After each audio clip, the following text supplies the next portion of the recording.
नहीं हुआ है और एमपीसी ने न्यूट्रल रुख को भी बरकरार रखा है और रेपो रेट है 5.25% पर स्थिर। और आरबीआई गवर्नर ने यह भी कहा कि पिछले साल जो रेपो रेट में कटौती हुई थी 125 बेसिस पॉइंट की, बैंकों की तरफ से जो ट्रांसमिशन हुआ है 105 बेसिस पॉइंट का हो गया है, तो वो काफ़ी ज़्यादा हेल्दी है।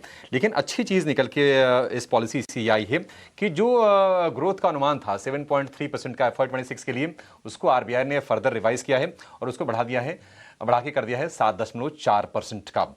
हालांकि FY27 के लिए जीडीपी ग्रोथ का अनुमान उन्होंने नहीं दिया है। आरबीआई गवर्नर ने कहा कि अप्रैल में हम ये जारी करेंगे, क्योंकि नई सीरीज के इम्पैक्ट के बाद इसको रीअसेस करना पड़ेगा और इसके चलते इसको थोड़ा हम आगे खिसका रहे हैं।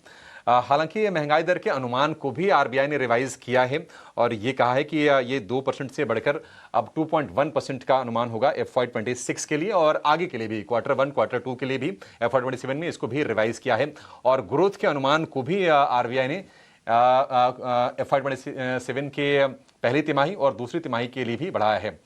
कुछ अच्छी चीजें की है एमएसएमई के लिए। जो कोलेटरल फ्री लोन की जो सीमा है उसको 10 लाख रुपए से बढ़ाकर कर दिया है 20 लाख रुपए। और आरबीआई गवर्नर ने कहा कि जो देश की फॉरेक्स रिजर्व की जो स्थिति है काफी ज्यादा हेल्दी है। 72,380 करोड़ डॉलर फॉरेक्स रिजर्व है। उन्होंने कहा कि सिस्टमेटिक लेवल पर जो बैंकिंग की जो फाइनेंशियल पोजीशन है वो काफी ज्यादा स्ट्रांग बनी हुई है। तो कुल मिलाजुला के ग्रोथ का प्रोजेक्शन उन्होंने बढ़ाया, लेकिन महंगाई का भी बढ़ा दिया, तो ये थोड़ा सा मामला न्यूट्रल हो गया। दरें घटनी थी नहीं, तो दरें नहीं घटी हैं, क्योंकि पिछले साल हमने 125 बेसिस पॉइंट का रेट कट देखा था। तो बाजार हम देख रहे हैं कि जो स्थिति पॉलिसी आने के पहले थी कमोबेश वही स्थिति आपको नजर आएगी। निफ्टी है करीब 100 अंकों की गिरावट के साथ कारोबार करता हुआ। पॉलिसी के बाद ग्रोथ का प्रोजेक्शन बढ़ना, महंगाई बढ़ने से वो थोड़ा सा न्यूट्रल होता हुआ नजर आ रहा है। लेकिन चलिए अपने एक्सपर्ट्स को जोड़ते हैं और उनसे जरा चर्चा की शुरुआत करते हैं। हमारे साथ जुड़ गए हैं इकोनॉमिस्ट हैं अरुण सिंह हैं, इसके अलावा दीपक अग्रवाल हैं कोटक महिंद्रा एएमसी से। अरुण जी, दीपक जी, आप दोनों का बहुत शुक्रिया, स्वागत है 18 आवर्स स्वदेश पर। दीपक सर, शुरुआत आपसे करना चाहेंगे, कैसी लगी सर आपको पॉलिसी? उम्मीदों के मुताबिक ही रही या फिर कुछ चीजें लगी आपको कि नहीं आरबीआई गवर्नर ने कुछ बढ़िया डेटा दिए हैं? नहीं, सी पॉलिसी एकदम उम्मीद के बराबर है। स्टेटस को एक्सपेक्टेड था, आरबीआई ने स्टेटस को ही रखा है। आरबीआई ने इन्फ्लेशन और ग्रोथ प्रोजेक्शन अपवर्ड रिवाइज किए हैं। दिसंबर महीने में इन्फ्लेशन की projection first half of next year के लिए 3.95% के करीब थी, उसे बढ़ाकर आरबीआई ने 4.1% बढ़ा दिया है। उन्होंने प्रेशियस मेटल प्राइसेस इंक्रीज का प्रमुख कारण बताया है इन्फ्लेशन रिवाइज अपवर्ड करने के लिए। दूसरी बात, ग्रोथ के लिए अभी जहां पे इंडिया यूयू का टैरिफ डील साइन हो चुका है एंड यूएस के भी टैरिफ रिडक्शन हो गए और टैरिफ डील्स भी मार्च तक साइन होने की जो बात है, उसके कारण ग्रोथ उन्होंने growth projection next year first half के लिए भी बढ़ा दिए। पहले दिसंबर में उन्हें लग रहा था first half growth next year 675 के करीब रहेगी, अभी उन्होंने 695 कर दिया है। ब्रॉडली पॉलिसी में स्टेटस को एक्सपेक्टेड थी, लेकिन थोड़ी कमेंट्री बाजार ऐसे रीड कर रही है कि थोड़ी कमेंट्री थोड़ी मार्जिनली हॉकिश के करीब है। आरबीआई ने गाइडेंस दी है कि आरबीआई लिक्विडिटी प्रोवाइड करेगा। आरबीआई ने बताया कि बैंकिंग मार्केट में ट्रांसमिशन हुए रेट्स के और मनी मार्केट में जो टाइटनिंग हुई है उनके अनुसार ये एक सीजनल है, जो अगले फर्स्ट क्वार्टर ऑफ FY27 में ये थोड़ा करेक्ट होना चाहिए। तो ब्रॉडली अच्छी पॉलिसी है। ग्रोथ आपने अपवर्ड रिवाइज की और इन्फ्लेशन आपने माइनरली रिवाइज अपवर्ड की। ठीक है, ग्रोथ अपवर्ड रिवाइज कर दिया है, तो ग्रोथ लगातार मजबूत थी, मजबूत आगे रहेगी ऐसा आरबीआई को लगता है। अब एक काम करते हैं, ये भी समझ लेते हैं कि अगली पॉलिसी को लेकर, हालांकि अभी 2 महीने का समय होगा वो पॉलिसी आने में, कुछ चीजें बदल सकती हैं, लेकिन संकेत क्या मिल रहे हैं? अरुण जी, बहुत शुक्रिया आपका समय देने के लिए। अरुण जी, क्या मान के चलें, क्योंकि देखिए इन्फ्लेशन थोड़ा सा ऊपर जाने की आशंका जताई है आरबीआई गवर्नर ने, ग्रोथ भी बढ़ रही है, क्या मान के चलें कि अगली पॉलिसी भी शायद स्टेटस को ही रह सकता है, वहां पर भी कोई कट ना आए?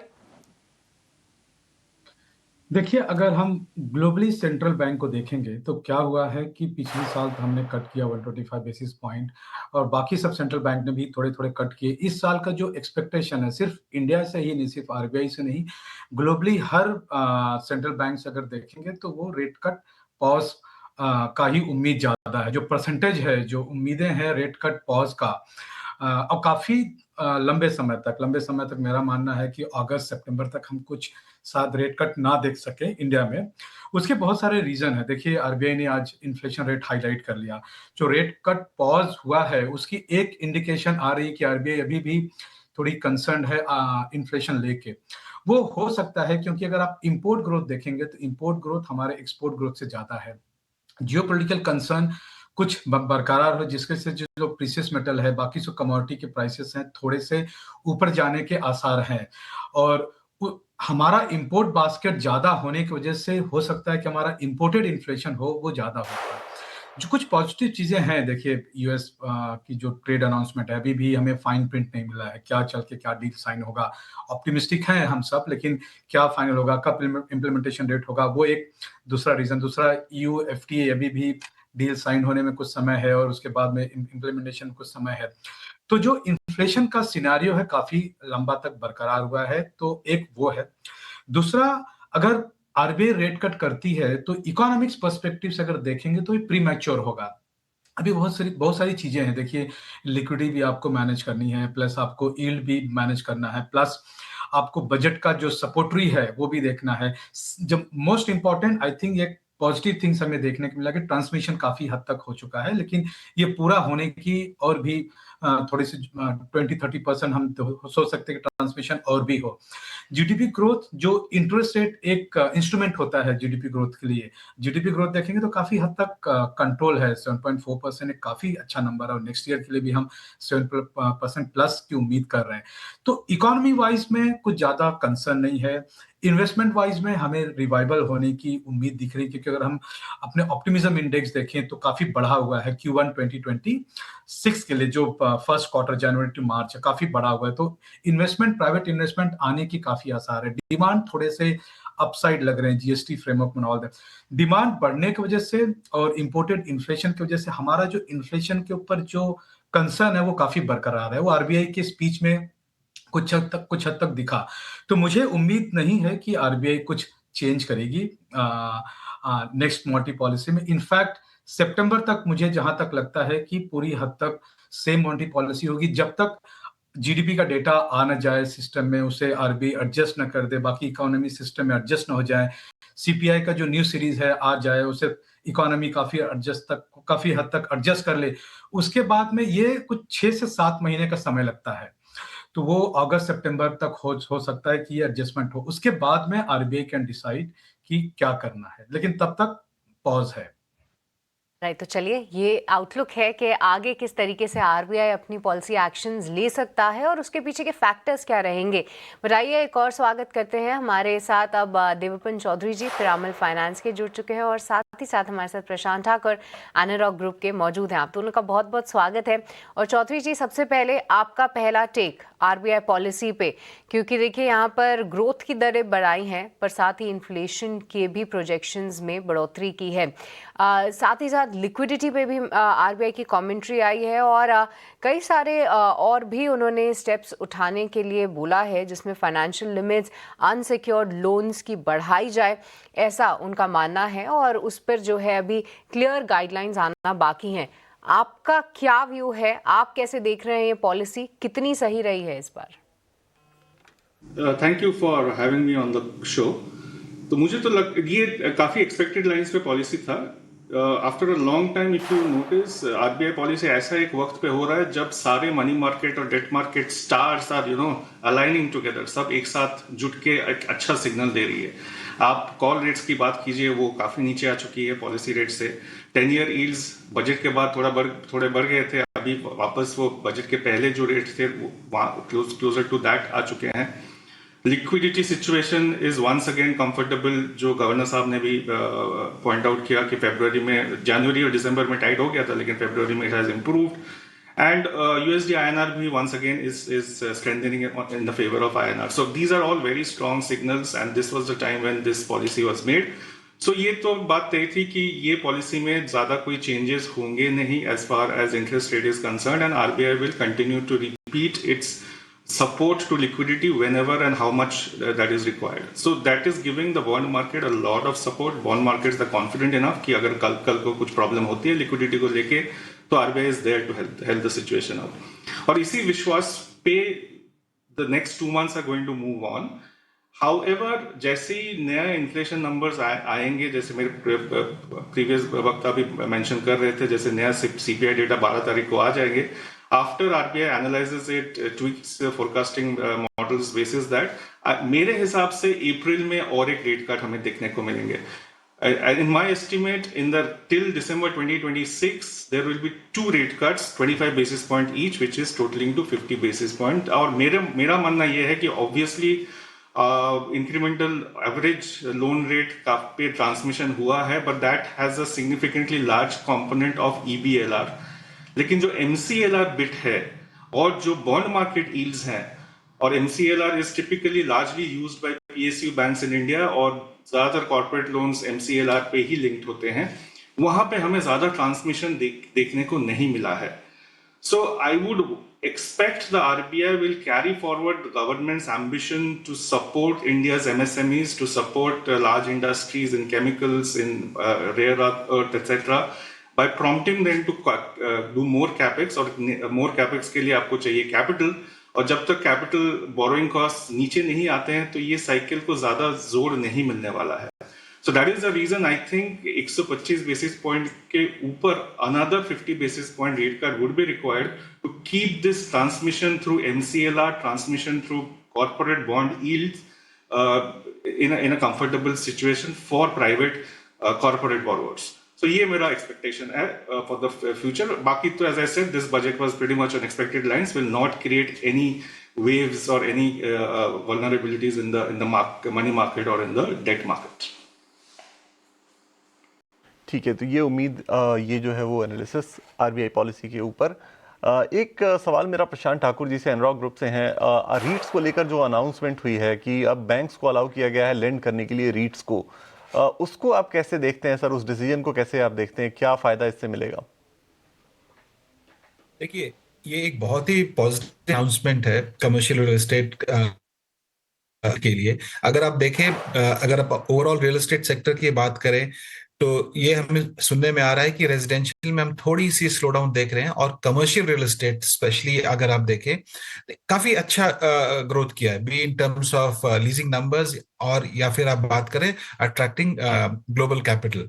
तो मेरे ख्याल से ये एक बहुत ही अच्छा मूव है। रीट्स हम देख रहे हैं, अगर आंकड़े के हिसाब से अगर आप देखें, भारत में करीब 870 मिलियन स्क्वायर फीट का ग्रेड ए ऑफिस है, और उसमें से अगर हम readable grade A office space की बात करें तो करीब 550 मिलियन स्क्वायर फीट है, और जिसमें से हमने अभी सिर्फ 8 से 12% ही एसेट्स को रीट में जाते हुए देखा है। तो मेरे ख्याल से ये बहुत ही अच्छा मूव है, और रीट के स्टेबल होने से आपको एक कमर्शियल रियल एस्टेट में काफी अच्छा पुश मिले। ओवरऑल रियल एस्टेट के लिए भी एक पॉजिटिव मूव है। हालांकि कुछ डायरेक्ट अनाउंसमेंट ना तो इस पॉलिसी में अनाउंस हुआ, ना ही बजट में था, पर मेरे ख्याल से जिस तरीके से अगर आप देखें पॉलिसी इंटरवेंशन के थ्रू एक सेंटिमेंट के ऊपर अच्छा असर होने वाला है, मेरे ख्याल से ये अच्छा मूव है। बिल्कुल, तो रीट्स के ऊपर ये अच्छा मूव है। एक सवाल मैं पूछना चाहता हूँ देवोपम चौधरी आपसे, पिरामल फाइनेंस हैं आप। एक जो अनाउंसमेंट हुई है लिमिट बढ़ाने को लेकर MSMEs के कोलेटरल फ्री लोन की, उसको 10 लाख से बढ़ा के 20 लाख करने का प्रपोजल है। सो क्या ये कुछ इम्पैक्ट बैड लोन्स की तरफ बढ़ा सकता है क्या इस तरह का अनाउंसमेंट, या फिर ये पॉजिटिव ही होगा क्योंकि वहां पे इतने ज्यादा बैड लोन्स तो छोटे लोन्स में हुए नहीं है? आई थिंक ये काफी पॉजिटिव डिसीजन है, एंड अलॉन्ग विद दैट अगर आप जो NBFCs का दूसरा जो पॉइंट गवर्नर साहब ने रखा, that smaller NBFCs will not, there is no need for registering them, तो ये दो मिलके एक अच्छा सा फाइनेंशियल इंक्लूजन का वेव क्रिएट कर सकती है फॉर MSMEs। और जैसे our प्राइम मिनिस्टर और finance minister, everyone has been pointing out to the relevance of MSME in a growing economy like India, ये बात तो तय है कि we have to provide all credit channels available in the country to the MSMEs। तो ये दो step will come together and provide this easing of financial capital availability to the smallest of the MSMEs, जिसे हम micro industries भी कहते हैं। So they have a lot of potential to create employment, they have a lot of potential to add to the GDP, they have a lot of potential to link India to global supply chains, but इनके लिए capital का एक problem हमेशा से रहा है. But I think the now very concrete steps are being taken along with the Mudra scheme, along with these whatever was announced in the budget, plus आज जो announcements की गई हैं, इससे अगले 2-3 सालों में capital availability for the micro establishments can become much easier, is what my expectation is. जी दीपक जी, एक राय आपसे जियो पॉलिटिकल जो सिचुएशंस जो इमर्ज हो रही हैं उस पर लेना चाहेंगे। और आरबीआई ने भी जो पॉलिसी का जो स्टांस है उसको न्यूट्रल रखा है, मतलब ये कि आगे दरें घट भी सकती हैं, आगे बढ़ भी सकती हैं, और इन्फ्लेशन का रिस्क थोड़ा सा हाईलाइट किया है आरबीआई गवर्नर ने। और हम देख रहे हैं कि क्रूड के प्राइसेस थोड़े से एलिवेटेड हैं और सप्लाई को लेकर कंस्ट्रेंट्स और चाइना से डिमांड बढ़ रही है। आपको क्या लगता है कि हम ज़्यादा ऑप्टिमिस्टिक हो रहे हैं? हम रेट कट की बात हमेशा ही करते हैं, क्या ऐसे भी सिनेरियो बन सकते हैं? थोड़ा सा ब्लीक जरूर है, लेकिन क्या आगे रेट बढ़ भी सकते हैं? कोई इसकी आशंका? जी देखिए, जियोपॉलिटिकल रिस्क तो अभी 2022 से हमने देखा है कि ग्लोबल इकोनॉमी में है, but crude oil prices continue to remain subdued. तो हमें लगता है कि क्रूड ऑयल प्राइसेस भी रेंज बाउंड रहेंगे। यस, ग्लोबल लिक्विडिटी इन्फ्यूजन के कारण commodity prices are rallying and that is slightly going to add to inflation. US में भी फेड यहाँ से 50 बेसिस पॉइंट रेट कट करता हुआ दिख रहा है, बट हम देख रहे हैं कि उसका बेनिफिट सिर्फ शॉर्ट रेंज पे आ रहा है, उसका बेनिफिट यूएस की long term cost of boring पे नहीं आ रहा। दो मेरे दूसरे पैनल मेंबर ने सजेस्ट किया है कि वो यहाँ से लेकर दिसंबर तक 50 basis point rate cut expect करते हैं। हमें लगता है कि अनलेस हमारी ग्रोथ फॉल्टर होगी, वो अभी टैरिफ ट्रेड हो जाने के कारण हमें उसकी प्रोबेबिलिटी थोड़ी कम लगती है। तो यहाँ से इंक्रीमेंटल रेट कट की उम्मीद हम कम रखते हैं। Yes, RBI sufficient liquidity provide करने वाला है एंड बेसिकली हमें लगता है कि यहाँ से आरबीआई का जो अगला मूव होगा वो शायद हाइक की तरफ होगा, वो शायद सेकेंड हाफ ऑफ FY28 में शायद ब्याज दर बढ़ सकती है। तो रेट कट की हम उम्मीद नहीं रख रहे हैं। हमारे हिसाब से आरबीआई ने 125 बेसिस पॉइंट रेट हाइक किया है, लेकिन अगर हम देखेंगे 10 साल की गवर्नमेंट की कॉस्ट ऑफ बोरोइंग 6.20 से 6.70 हो गई है। तो अगर next year government of India काफी पैसा बोरो करने वाली है, सेंटर और स्टेट पुट टुगेदर करीब 30 लाख करोड़ बोरो करने वाली है, तो अगर 10 ईयर कॉस्ट ऑफ बोरोइंग यहीं रह जाती है, अगर आरबीआई उसी को प्रॉपरली मैनेज करता है, वही इकोनॉमी को काफी सफिशिएंट सपोर्ट प्रोवाइड करने के लिए हेल्पफुल है।